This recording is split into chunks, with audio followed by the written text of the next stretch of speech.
Welcome to ARA's Lunch and Learn on mental health awareness. It's a heavy topic, but with May being Mental Health Month, it is a perfect time to discuss that topic.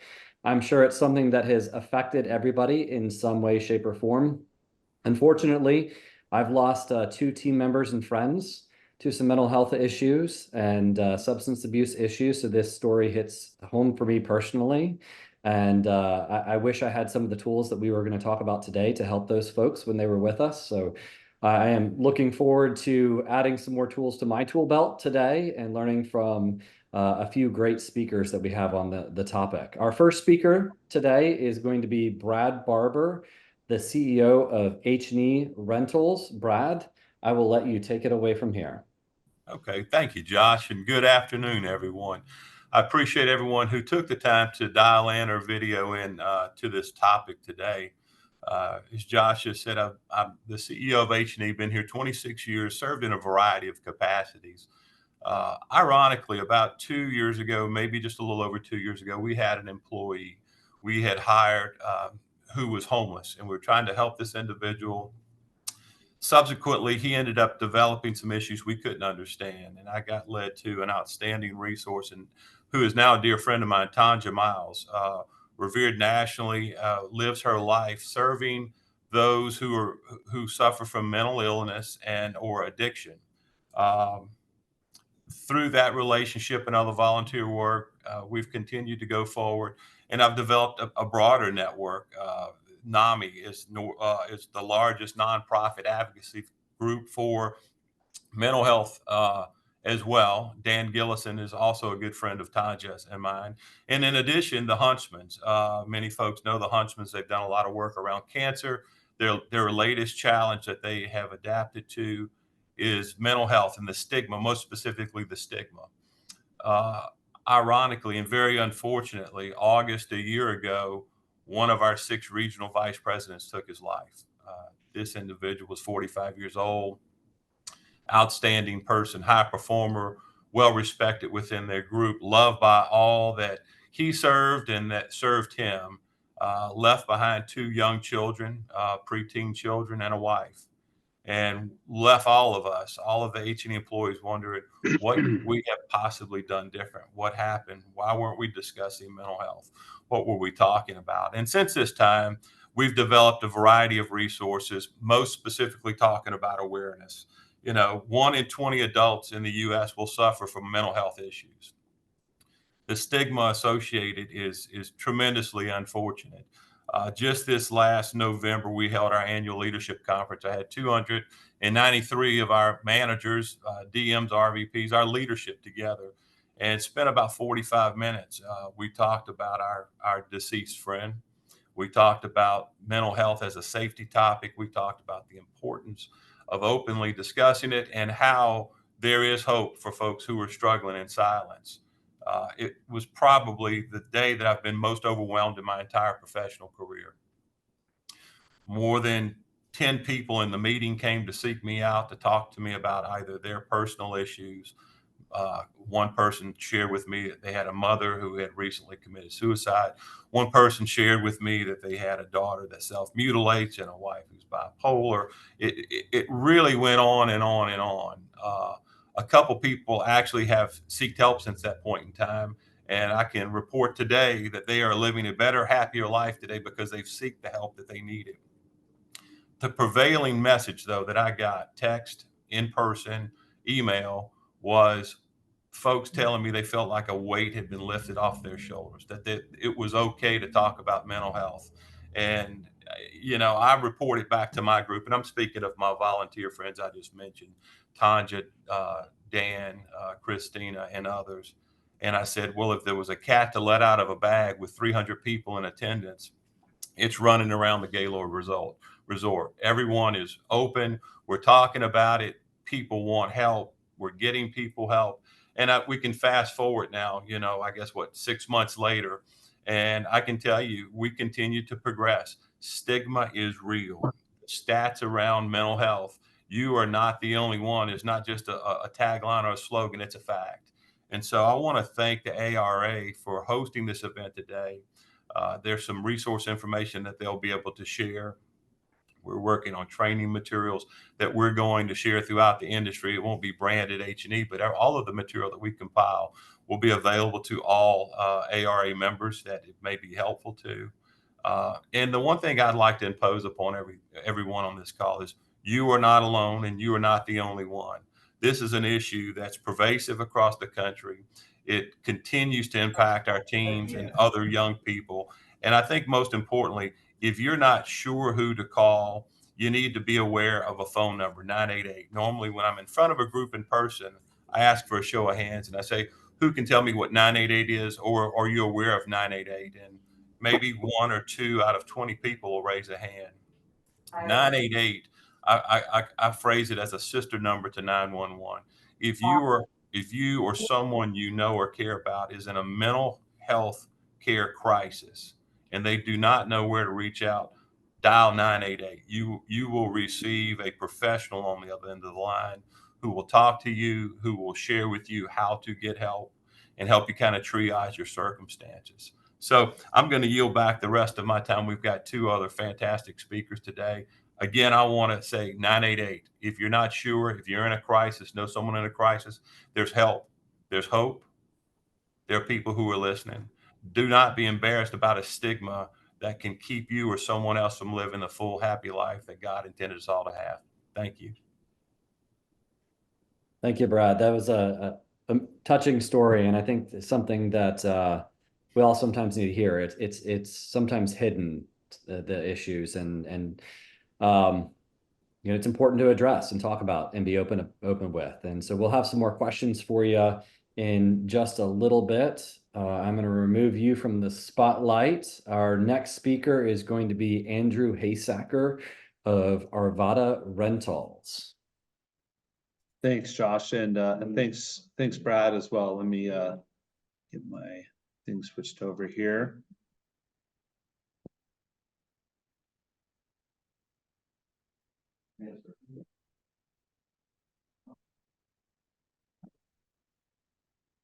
Hopefully everybody can see that. Josh, if you can confirm. You look good. Awesome. Look good.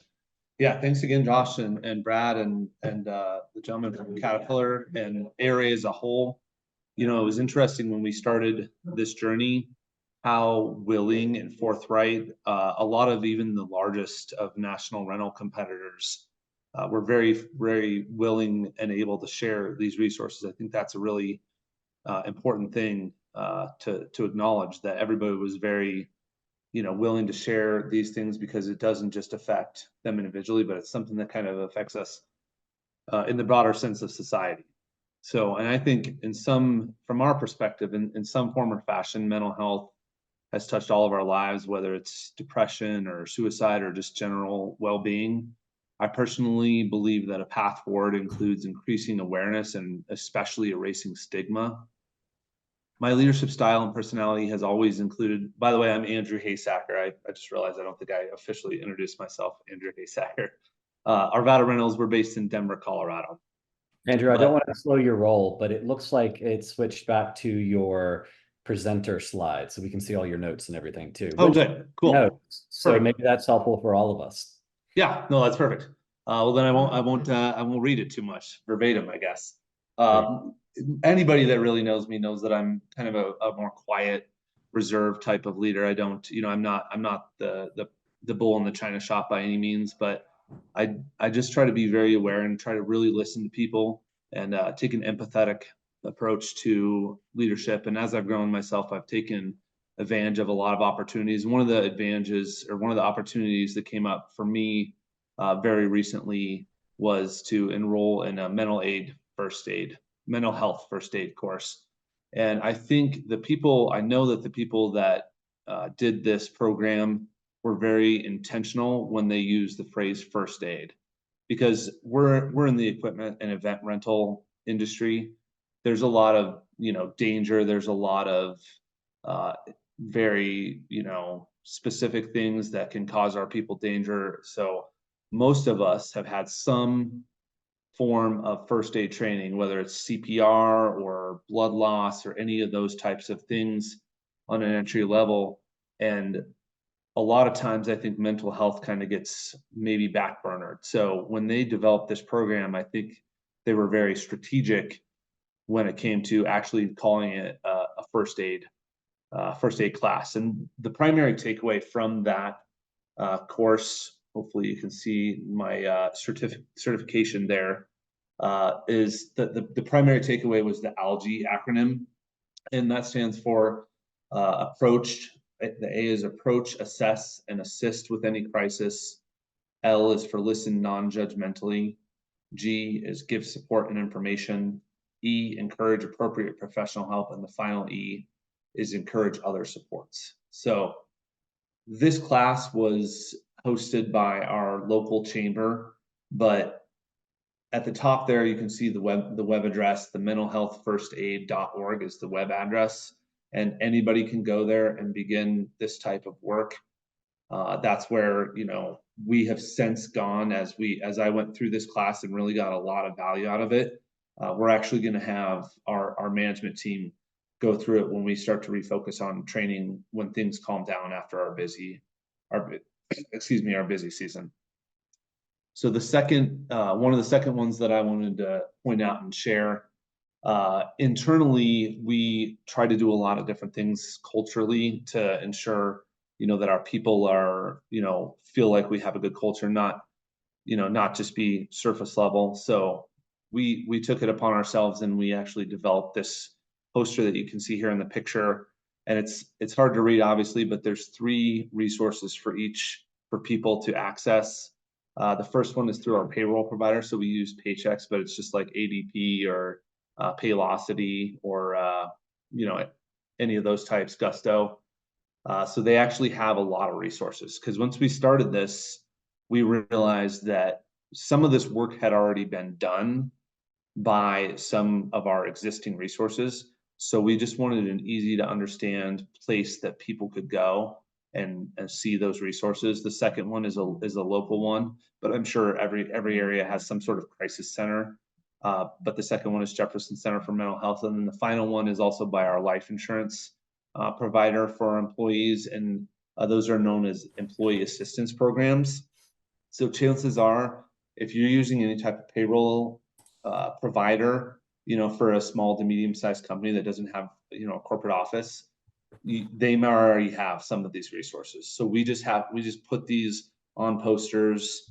We added QR codes, so it'll take you directly to that without it being conspicuous in any way, because obviously we know no matter how much we try to erase and address stigma, there's always going to be a layer of that. It's important for us, especially as leaders within our companies, to really take that into account as we move forward. So trying to maintain the utmost of discretion is very important.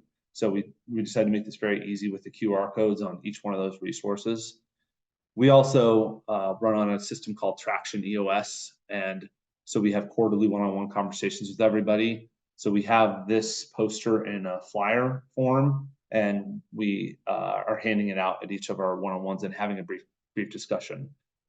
I'd also like to point out that our management team is also highly encouraged that if you see something, say something. I know that phrase is kind of becoming a bit of a, you know, a buzz phrase, but if you notice one of your, you know, your cohorts or associates that maybe has a different, you know, maybe they're shorter with you or they're stressed out or you can see it, in my opinion, just don't be afraid to have that conversation, especially as leaders and managers in the company.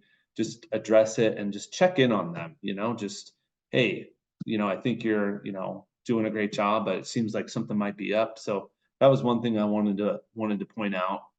And then finally, you know, as a smaller business, I think, you know, and I'm really grateful for ARA for asking me to be on this, you know, with, you know, I'm with Brad, the CEO of H&E. You know, these people are very, in Caterpillar, they're huge, right? But I think in our industry, there's so many small to mid-sized players. And I always joke with people, I'm like, we're the corporate office. I talk about our leadership team.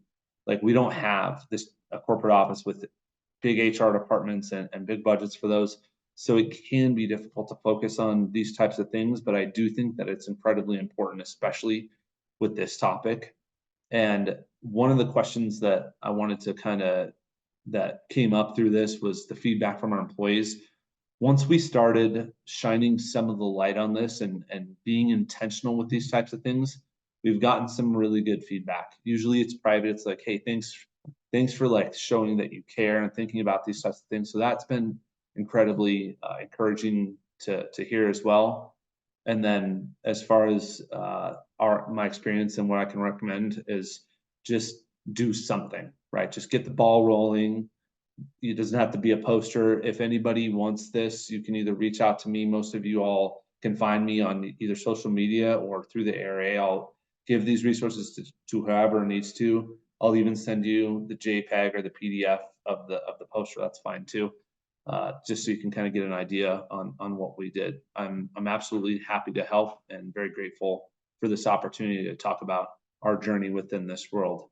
So thank you, and I'll turn it back over to you, Josh. All right, thank you so much, Andrew. Our next speaker comes from Caterpillar. Dr. John Pompey will be presenting on the resources that they're utilizing. John, I will turn it over to you to share your slides, and I will spotlight you as well. Great, thank you very much. Let me just fumble my way through the tech here. And hopefully my screen is being shared now. So thank you very much for having me today. It's a pleasure to be with you, to learn a little bit about this organization and to share just a little bit of our story. I guess just really briefly about me. I'm a clinical psychologist by training. I'm certified as an HR manager. I've been with Caterpillar I'm in my 23rd year now. Sort of existing as a fish out of water a little bit. If you're familiar with Caterpillar, we're a big company. We have 110,000 employees in 65 countries and one psychologist. And then I've got a great team that works for me in the health and wellness space. So, so I want to share just a little bit about some of my work at dealing with mental health in the workplace and some of the things that Caterpillar's done. And given what Brad and Andrew have already shared, some of the information that I have for you might seem a little bit simplistic. I mean, really, they tell the story fantastically in terms of the stories that they're telling and the work that Andrew has done. The bottom line is, and I've got, hopefully you can see the infographic here. I'm not sure what on Zoom you can and can't see if I'm covering the screen. You can, you're good. Okay, let me know. The bottom line is, and the way I like to think of it is we all have mental health. And there are a lot of statistics that we can talk about the rates of mental health problems. But the bottom line is all of us have mental health. We wouldn't get up in the morning and say, I don't have physical health, right? So how can we possibly say that, well, mental health is an issue that only affects that person or that person? To some degree, we all have it. We have good days and we have bad days. We have periods of our lives that go really well and we have periods that don't go well. We have major events, sometimes traumatic, that go on in our lives where we feel better or worse. And sometimes we develop actual mental illnesses. And we could get into the statistics here, but you've already heard some of them. They're very common. Suicide is the 10th or 11th leading cause of death in the United States. More people die of suicide than homicide. More people die from suicide than breast cancer. And we talk about those things all the time. We don't have any problems talking about those things. But when it comes to mental health, we tend to shy away from it a little bit. The numbers have kind of changed a little bit with all the COVID data, and it seems to have shaken everything loose a little bit. But still, it's a major issue for all of us. And the thing that if you don't remember anything else that I mentioned around mental health here, I want to stress to you that mental health and mental well-being is not just the presence or absence of having one of these illnesses, right? And when we're looking at our employees and our organizations, this is why this is so important, because we don't need to wait until we hear about the person who is suicidal or who has died by suicide. We're talking about the daily stressors and the things that weigh us down that, if left unchecked, can develop into more serious illnesses, right? So this is something that all of us can be paying attention to every day. And ideally, we want to be in a state of thriving. This is relevant in the workplace because, and I'm speaking to you now as leaders, not as human beings. And you'll have to excuse me, by the way, if I take a slightly lighter-hearted angle on this. This is my life's work. It's stuff I talk about every day. I also just think in order to reduce stigma, we have to get comfortable talking about this stuff, right? But from an organizational perspective, there is a business imperative to addressing this stuff. And it's not just the suicidal employee. And I'll share this with you in a moment in a little bit more detail. But when employees start to struggle, they're absent more, they're less productive, they spend more healthcare dollars. So if you're providing health insurance, it could lead to your overall healthcare costs going up. They're more prone to accidents and injuries. The good news is that mental health problems are very treatable, but a single-digit percentage of people who need care actually get it, right? And that's really the reason that I think having these conversations are so important. So I wanted to share this graphic just to give you a way of thinking about what I've just said for a minute. If you look at any health issue, all of us can be plotted at any given time on this continuum. So this is, I'm talking about mental health here in the workplace, but this could apply to anything. On the left side in the green, we're healthy, we have minimal risk factors, no symptoms or whatever. And then maybe something happens where we start to develop some signs and symptoms. And again, left unchecked, they can get worse and move in towards the red, where we can begin to struggle with a serious long-term issue. This is where we're talking about depression, major problems with anxiety or post-traumatic stress, and even suicidality. So the thing that's so important, I think, when we talk about the workplace here, is that all of us are going to experience stress at some point, right?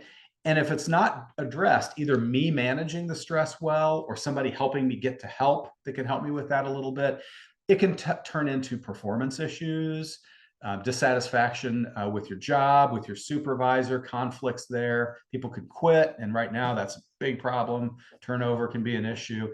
And left unchecked, it can worsen into mental health problems, performance, safety, and security risks. And then again, situations where you've got an employee who might harm themselves or somebody else. So workplace violence risk falls in here a little bit too. And the goal ultimately is to get people to the left side of this chart into the green and do everything we can to keep them there. Now, most of you don't come to work every day thinking about this stuff. You all have businesses to run and stuff that you need to do. But as I think it was Andrew that mentioned in his training in mental health first aid, this is something that all of us can impact, right? By paying attention to the signs, when somebody we work with every day starts to look a little bit different, they start to maybe not seem as sharp or as engaged or as social, or they seem depressed, some sign. Is there something that all of us can do to intervene and to help them get some help that keeps them back into the green, right? And companies like Caterpillar, I'll share this with you, big companies, we have benefits and programs that deal with people at every step in this continuum, right? So we have robust benefits, we have an EAP, which I'll talk about in a minute. We have absence management policies and practices. So if you go out on a medical illness for mental health, we can help get you back to work.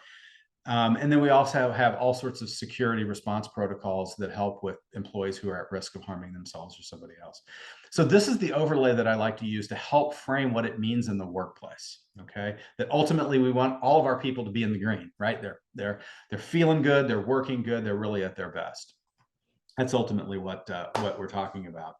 And so there are some things that we can do. And I tried to keep this relatively high level because I know that in the audience, there are organizations that are just a couple of people running the company. There's also, some medium-sized organizations, what Andrew mentioned.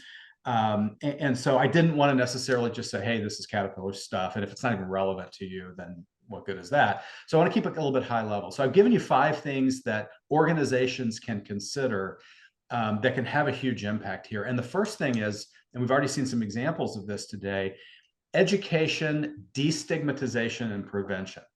And this can be done if you're your healthcare provider, or you have any way to talk about wellness, like health issues, or if you have an EAP, that's really where you can leverage those services to do this kind of stuff. But it can be just as easy as just talking about it occasionally, right? And little things like putting up information about, it's May is Mental Health Awareness Month. And you can Google that, and you can find pre-made posters and things that you can hang on bulletin boards, and just things that start to get people's awareness up. Because, again, when you start to struggle with a mental health problem, oftentimes the one who's struggling is the last one to recognize it. And so we lose our sense of self-awareness when we start to struggle a little bit. And oftentimes it's a spouse, it's a coworker, it's a supervisor. They're going to be the first ones to notice that we're struggling. But if we don't build that awareness where we're just simply paying attention to it, then we might miss it. Okay. And again, you don't have to have, a huge, big healthcare plan or an EAP in place to do this. Even just a little bit of information here or there, or just being a good advocate can really help. The other thing I'd like to recommend is know your people, right? So what are your ways of finding out what the pain points are in your organization? Is there a specific group who's on a project or something that's really particularly stressful? Are you in the busy season and everyone's just running really hard right now? Like what are the triggers within the organization they're going to say, hey, this is a person or a group who might be at higher risk? Right. So we do, huge employee surveys every year. So we get lots of data in about what's going on. We get safety reports, so accidents and injuries that are happening in our facilities. And we can look at that information to kind of figure out where kind of things seem to be a little shaky right now. We can look at healthcare claims, but not everybody has that. So just be thinking a little bit about how do you know your people? And you know what? Sometimes it's just a matter of paying close attention. Like we come to work to get stuff done every day. We don't come to work to be counselors or psychologists or whatever, but just simply kind of keying in a little bit to your people. Recognize when people start to change if you notice that somehow they're not themselves. And if you've got, sort of supervisory folks, focus a little bit on soft skills. So, again, manufacturing, probably your organizations, the construction industries, not necessarily known for people who have just the touchy-feely kind of side of themselves, right? So it's not something that a lot of us kind of carry around. And so I think it's important as you talk about just how it is your supervisors lead their people, that they're paying attention to these things. It's not just about getting the work done. It's about how you get it done. It's about paying attention to the people. The bottom line is all of us are running our businesses on the backs of people who are getting it done. And we can talk about machine durability and all that kind of stuff all day long. I know Andrew's got a picture of one of our competitors over his shoulder there. But it's not just about really getting the work done. We really rely on the people. And so make sure that your leaders are keyed into those kinds of issues a little bit. It's what people are saying to you. So do they seem depressed or anxious, right? Is there a change in their behavior? Are they socially withdrawn where normally they interact well? Do you know that somebody's going through a difficult time in their lives? Are they going through a divorce or have a sick child or something that could be causing them stress? And as mental health first aid teaches, don't be afraid to step in and just ask somebody if they're doing okay. Sometimes that's all it takes, right? But again, most of your people are not going to feel super comfortable with that. So as business leaders, we have to push that issue a little bit. Check in a little bit about mental health coverage, whether you have an EAP. I'll talk about that just in a minute. Many of you probably do offer some sort of healthcare coverage, and it's probably worth just checking in. If you've got super high deductible plans, for instance, oftentimes those are financial barriers that get in the way. People can't afford $100 a week to go see a counselor in January when they've got their deductible that they got to pay down. And so those can be barriers, but you want to make sure that you've got coverage if you're offering healthcare benefits. And then finally, I'm sure a lot of us have first aid kits, right, sitting around. You probably do first aid training. You might have safety protocols in place just around your location. But be a little bit thoughtful about what's going to happen if somebody walks into your office and says, I'm thinking about hurting myself. Or I just overheard somebody at work say that they don't have any reason to be here anymore and they might as well just go ahead and do it. Like, what are you going to do? And if you haven't thought about that a little bit, you might get faced with that at some point, and just be prepared. What happens if there's a workplace violence threat? And so do you have plans in place on how it is that you're going to deal with that? Calling 911 is always an option. It's not always the best option, because when you've got someone who's really struggling, lights and sirens showing up in your parking lot's not going to make them feel any better. Now, it's better than the alternative, but sometimes our communities have emergency response services for mental health where people can kind of come in and talk with people. So anyway, just be aware of those kinds of things and just sort of think about whether or not you have any gaps here. So just to wrap a little bit here, I wanted to share with you just some of the stuff that Caterpillar does. I've been here a while. I'm responsible for EAP, for wellness, a whole variety of employee health. I was still playing, and I said I was in the lunch and learn, but So there's a lot of things that we have the resources to do. So the first thing I just wanted to mention, you see the Total Health brand up there. That's our wellness brand. So we have programs. We do a lot of education. We offer, physical exams, on-site health fairs, blood pressure screenings, like that kind of stuff, worksite wellness. And we try to structure our benefits in a way that isn't just mental health, but we recognize that financial health is important, our physical health is important. We focus on things like your purpose, like why do you come to work every day, and sort of spiritual well-being as well. All of these things wrap around the issue of mental health. Diabetes and cardiovascular disease are the leading causes of death in the United States. And there is a huge overlap between those illnesses and mental health, right? So you can't just talk about mental health in isolation. We have to talk about really the whole person. We have a global EAP. So we're covering, again, 110,000 people in 65-ish countries. We have on-site EAP in some locations. So you can actually bring a counselor on site to work with your folks if there's a need. In many of our occupational health clinics, we have a team that sits there with the doctors and nurses and provides counseling services to employees while they're at work. Again, we have a lot of programs. We have dietitians on board to help with nutrition. I mentioned educational campaigns. So all sorts of different stuff to help our employees and particularly groups that are at high risk. And so, all sorts of things. And if anybody's interested in talking a little bit more about kind of what we do, I'd be happy to this isn't supposed to be an advertisement for Caterpillar, but, like a lot of big companies, we spend, quite a bit of resources into these sorts of programs. And I would be happy to talk in more length offline if that would be something that's helpful to you. So I think that's pretty much it, Judson, and I'm happy to entertain any questions or comments. The other thing I'm just going to mention real quick, and I went ahead and queued it up in the chat, and I'll hit send as soon as I'm off camera here. As I think it was Brad that was talking, it reminded me that a year or so ago, I did a little podcast webinar thing with Michelle Walker, who's the VP of Operations with SEC Underground. It's a mining organization, and they're a customer of Caterpillar's.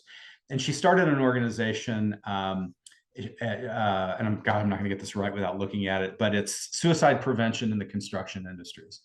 And I know that's not what this group is necessarily, but the overlap in terms of the male-dominated employee workplace, so you probably have a preponderance of your employees that are men, kind of working in trades, right? So we have a lot of those kinds of folks. The rates of suicide and mental health are significantly higher in this population. So whether you think about it or not, it's possible that your organizations, by virtue of who it is that you're hiring, have a higher risk of mental health problems. And so she and I did a podcast. She's done just great work in this space, and she's just brilliant.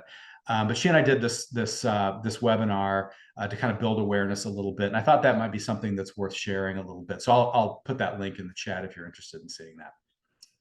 So Judson, with that, I'll get off the stage and be happy to get involved in any conversation or questions that might come up. Awesome. Thank you so much. So we will switch over to the Q&A portion of this. So if you have questions, we'd love to see that in the chat. Just type it in the chat there and we can ask it of our speakers. We do have some questions that were submitted in advance, so we're going to start off with those. But if any of the topics that were discussed today resonated and you have some questions about them for any of the speakers, please put it in the chat. One of the other things that I think is important to mention is that Brad and Dr. Pompey are on a committee of large rental companies that get together and meet to do things to support the industry. And this is one of the topics that they have decided is really critical. So Sunbelt, United, Caterpillar, H&E, Herc, Sunstate, all of the large companies have said this is not a competitive issue. This is an issue that's important to everybody. This is an issue that we want to share about and support. So all of them have agreed to share resources, share supports. If you see them on the ARA show floor, whether it be Andrew or Brad, you can pull them aside and they'll be happy to share whatever they can. But to get those questions started, Brad, this question is going to be for you. Being that You're a traditional rent-to-rent equipment rental store. Your stores are going to look a lot like our average member, and you've been able to see at scale what implementing programs like this is like. What kind of advice would you have for somebody just getting started? Bonus points if it's something that a single or a dual store location could go ahead and start implementing that's really successful. Yeah, I think, look, it's not much of an eloquent answer, but I think it's very practical. Have a conversation with your folks. Everyone's got different leadership styles. We can read books about leadership styles, but the truth is, if your folks know you care about them, and there are a lot of small individual operators I've got to meet, and again, as you stated, I mean, we're getting a little bit bigger, but we had 9 locations when I joined H&E. We were a very small company. Now we're just a mid-sized company, and we're growing. um, Nothing's more powerful, in my opinion, than to engage people and look at them and say, "How are you doing?" A good friend of mine I mentioned earlier, Dan Gillison, said that's one of the most powerful things you can do. And then look into the eyes of the person you're talking about and see, are you getting a genuine response? But if you've got a small company, you've got a distinct advantage. You should know your people. You have the ability to know all of your employees, and taking time to understand how they are doing can make just a tremendous difference. If I were to answer it a little differently, and we're adapting our company, as I said earlier, and I know others are as well. We're working on things right now, such as healthcare, as Dr. Pompey pointed out. We don't want this to be a cost issue, right? I mean, medical services cost no matter what they are, but we're working to try to cull it out so that we can exclude that and broaden the services. Many of the folks on this call probably have gone around and they know who their Ahmed providers are. So if someone cuts a finger or smushes a toe, or gets a laceration or whatever the nature of an incident may be, they know where they're going to bring them to the doctor. Do you also know where your social services are within your footprint? I can tell you, maybe I should be embarrassed, but I mean, I think this is all about being candid and helping people. 2.5 years ago, when we had an issue in our office, I didn't know where to go with that employee. I didn't know how to get them help. Good news is I picked up a really good new best friend from that situation.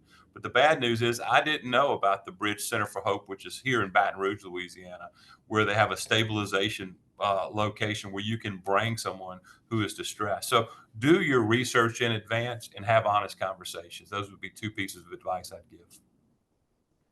Dive a little bit deeper on that. Where are you finding that you're having the most successful conversations around mental health? Is it leadership meetings? Is it safety meetings or morning huddles? Where are these conversations starting and having an impact? Yeah, I think it's all the above. Look, as I said, I don't really fancy myself as getting overwhelmed. I've been frustrated. I've been mad. We're trying to figure out, where things are going or the right strategies to employ for our company. I don't want to sound like I live a stress-free lifestyle. That certainly wouldn't be the case. Um, but I can tell you, in the last 26 years, other than a personal loss of a family member, I've never been as overwhelmed as I was last November when I brought this topic up and we had a very candid conversation, and the outpouring of people walking up to me, texting me and calling me and emailing me to want to say, "You just lifted a load off of my shoulders." For the number of employees that I've gone with to find them help so that they get the type of help they need. That all came from a conversation. There's nothing special. I mean, I've got a cooler title here at H&E today. That's good. I appreciate that. But there's nothing more important than someone who can convey the fact that stigma should not stop someone from getting the help they deserve, and they can live a happy life. I mean, I've got evidence between last November to today of employees who now have come back to me, email me, call me, and come to see me to say, "Thank you. You have no idea how happy I am, how happy my family is that I've went to get help, the help I need, and I'm living a happier life, and I'm a more productive person." So don't discount how important you are as a leader in the organization just to open the topic. I don't think you need to search for all the right words. You may not be real comfortable. Heck, I don't like doing video conferences, right? But I'll do anything I can if it helps reduce the stigma and improve the odds of someone going to seek help that make a difference in their life. Andrew, Dr. Pompey, do you guys have anything you want to add on best places to get the conversation started?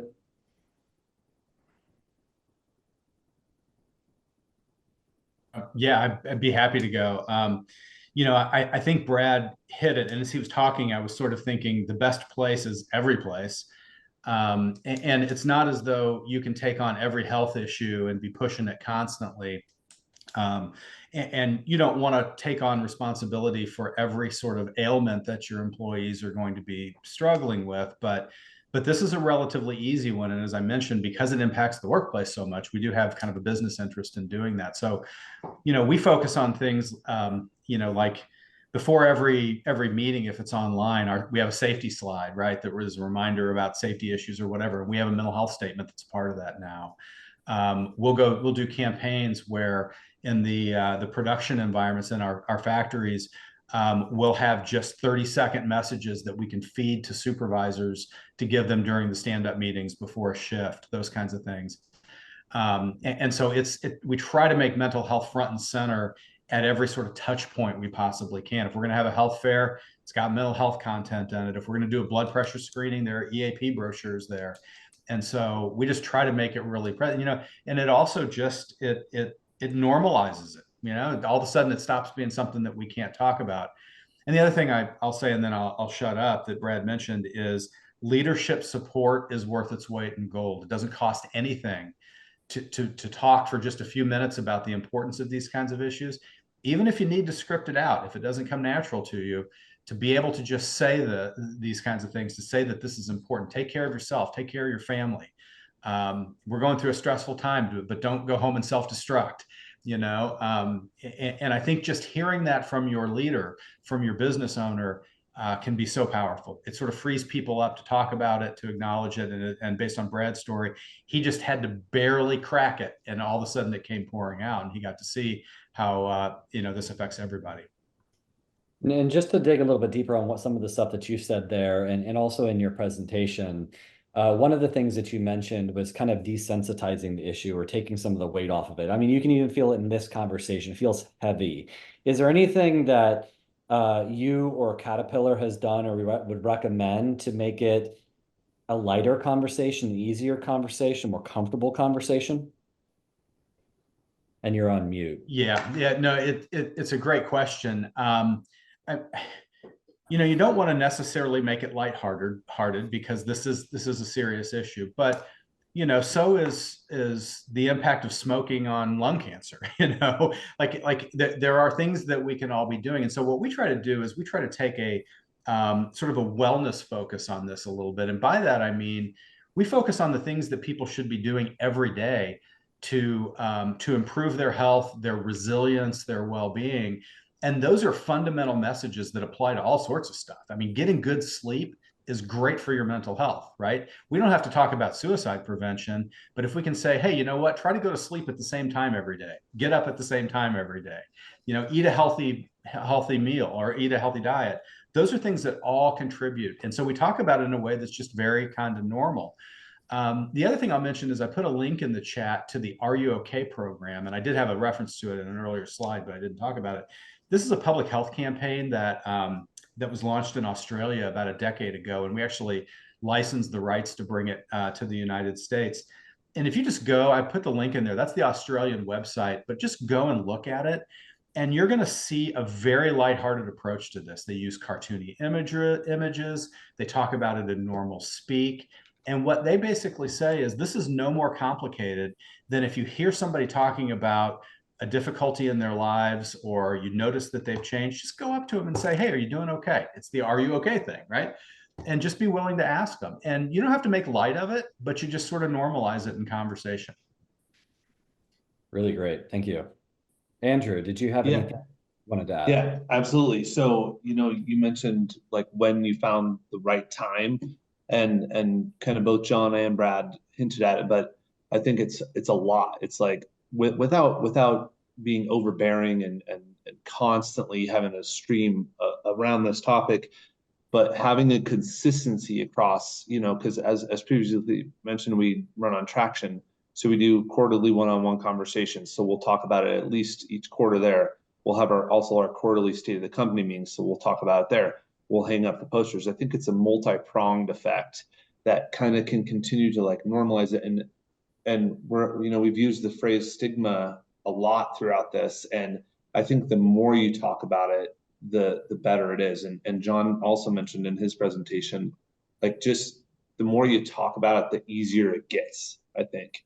And Angie's question in the chat, I think, kind of, in my opinion, to some extent, plays that. I'd love to hear John and Brad's answers on that question as well.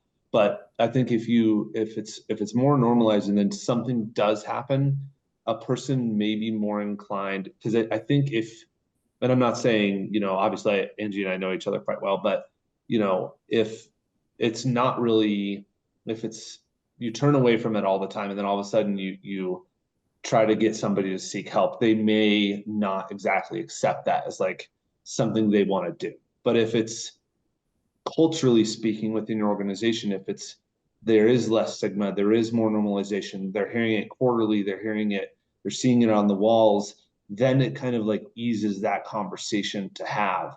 And fortunately, we haven't really had, knock on wood, any specific situations where this has arose where, we were like, oh, use this resource. But I think that would probably help build that bridge for people. In addition to having them available, that's kind of why we took the poster approach with QR codes.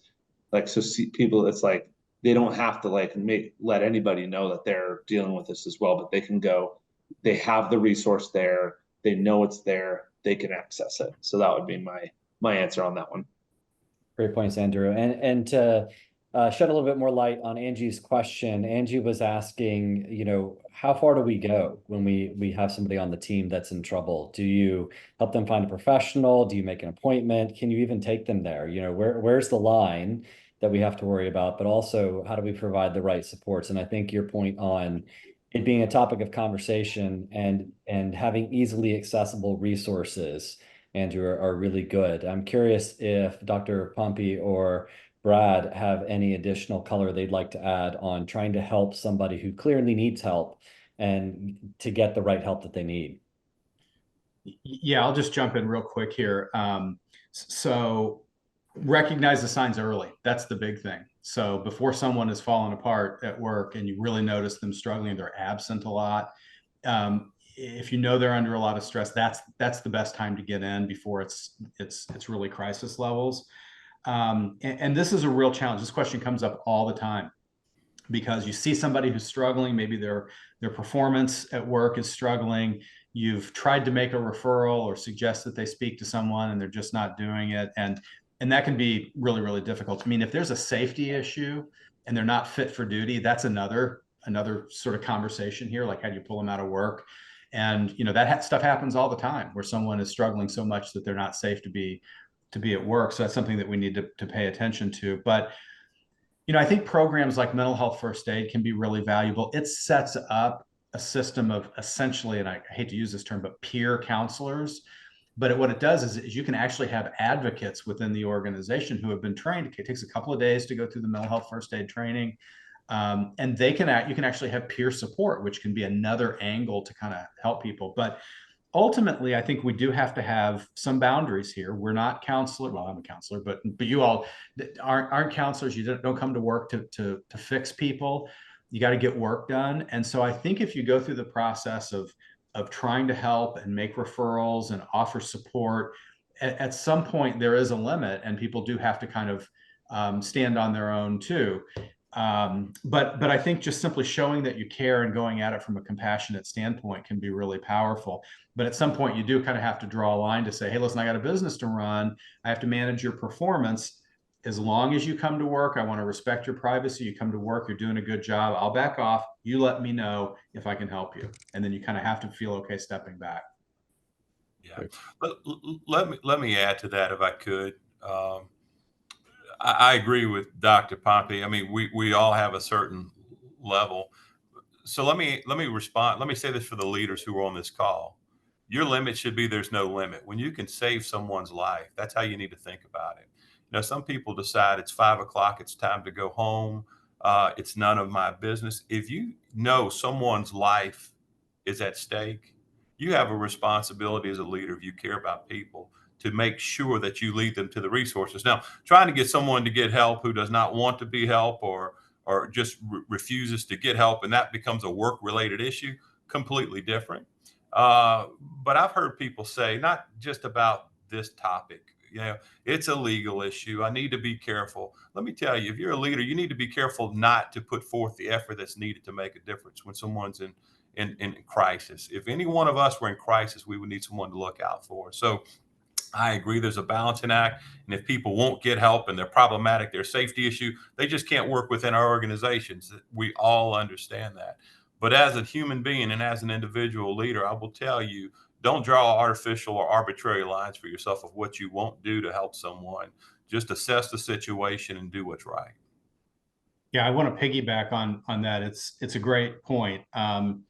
I'd rather be sued because I tried to save somebody's life and overstepped a boundary than have to read about it in the newspapers the next day. We occasionally will dispatch law enforcement to someone's home that we're concerned about, and they've left the workplace at a critical level of risk. So there are things that you could do. The point that I want to make is if you have an EAP, and some of you who offer healthcare benefits probably have one embedded in there that you may or may not even leverage, set up some protocols and policies with your leaders about how it is that you want to do these things, because that's what EAPs do. And if you don't have an EAP, they're they're extremely inexpensive to put these programs in place. We're talking about maybe in some cases $10 a year per employee, and I know that for some that's a lot, but you don't spend that much. But boy, when you need it, it pays off. Great points. So, Dr. Pompey, with your number of years of experience, I was kind of wondering, it feels like this is becoming a bigger topic of conversation, and even more so that we're seeing more incidents or an increase in mental health incidents. Do you have any kind of thoughts or ideas on why some of that appears to be happening? Yeah, I 2 years ago I got asked by our chief HR officer, Cheryl Johnson, this exact question, and it caught me flat-footed. This was in the middle of the pandemic. Like, what's going on with our people? We can just tell. And I kind of got flat-footed. So I sort of set out to try to understand it. And there's not one easy explanation for what the heck is going on. You don't have to do much more than turn on the news to see that many parts of the world are kind of on fire. So there's a lot of stress that we're all going through. And I think it depends on what group you're looking at. We are definitely in an epidemic for young people. And if you look at the rates of mental health around young people, so we're talking college age, probably 22, 23 and younger, the rates have skyrocketed in the last 10 years. This isn't a COVID issue. This is something more. And a lot of it has to do with social media and cell phone use and all of that. If you look at older men, so probably a lot of you all employ middle-aged or older men, suicide rates are the highest among that group. A lot of that, I think, has to do with these issues we've been talking about stigma, social isolation. So men tend to be less effective as women in sustaining close relationships as we age. We tend to get lonely. And that's one of the major contributing factors to suicide risk. So I think it depends a lot. I mean, obviously we're under a lot of stress as a society right now. Nobody gets along with anything. People don't get married as much. 16-year-olds don't drive cars. We don't trust the government. We don't trust the media. We don't trust anybody anymore. And so there's this sort of sense that everything is shaking loose a little bit right now. And so I think that's one of the major drivers for it as well. So I mean, the other thing is, and this is a little bit nerdy here, but we have gotten in some areas, so comfortable. Young people have gotten so comfortable talking about this that it's actually in fashion now, if you're young, to have a diagnosis that you carry around. So I think some of the things statistically that we're seeing is just people are getting more comfortable talking about these issues. But there are a lot of variables. And I know that doesn't leave us much hope, because as business owners, or you're running a business, that doesn't give you a roadmap to go and fix this for your people, right? But what it does is just underscores the fact that there are several high-risk groups right now. Everybody's under a lot more pressure than they were even 5 years ago. And I think it's more important than ever that we use the workplace as an opportunity for people to come, no matter how chaotic the world is. When you come to work and you're working for a good company, for good people, that you feel good when you're doing your work, right? And I think that can be therapeutic as much as anything. Really great points. Thank you. So as we wrap up just our last few minutes here, we have a couple resources that we wanted to share with you just as ARA. I'm also going to put some of these resources in our chat. The first one is with Mental Health Awareness Month. We have Rental Management has done a number of feature articles on mental health, breaking the stigma, what to do, how to do it, best practices from a number of different angles and experts in the industry. You can find that in the printed edition. I put a link to the digital edition in our chat. In addition to that, the ARA Foundation has a number of resources that you have access to. I'm putting those in the chat now. They're at thearafoundation.org, which is part of the American Rental Association. It's our foundation arm. Under community resources, we have links to a number of tools and places they can go. The top one, which we discussed a number of times today, 988 hotline, as well as the National Alliance on Mental Illness, and then some resources or tools you can put in your tool belt around mental health and mental health awareness that we have are really good. Additionally to that, reach out to us with questions, ARA Foundation at ararental.org, and I won't read the phone number to you, but we're always happy to chat, point you in the right direction, put you in touch with some of the experts that we've been talking to today, or we know in the industry that can help with these things. Other than that, Judson, did you have anything that you wanted to add before we close out the Lunch and Learn? So just again, great appreciation for our panelists. And I know that we've all benefited greatly, and also your offer to serve as resources for those on this call. And we will, the call was recorded, so if you'd like to share it with some of your peers, please feel free to do so, and just give the topic as much awareness as you can. Well, great. Thank you so much. You guys will automatically be notified of the recording for those of us who joined late. You'll get a copy of that you can share or watch yourself. Thank you so much, and hope you have a great day.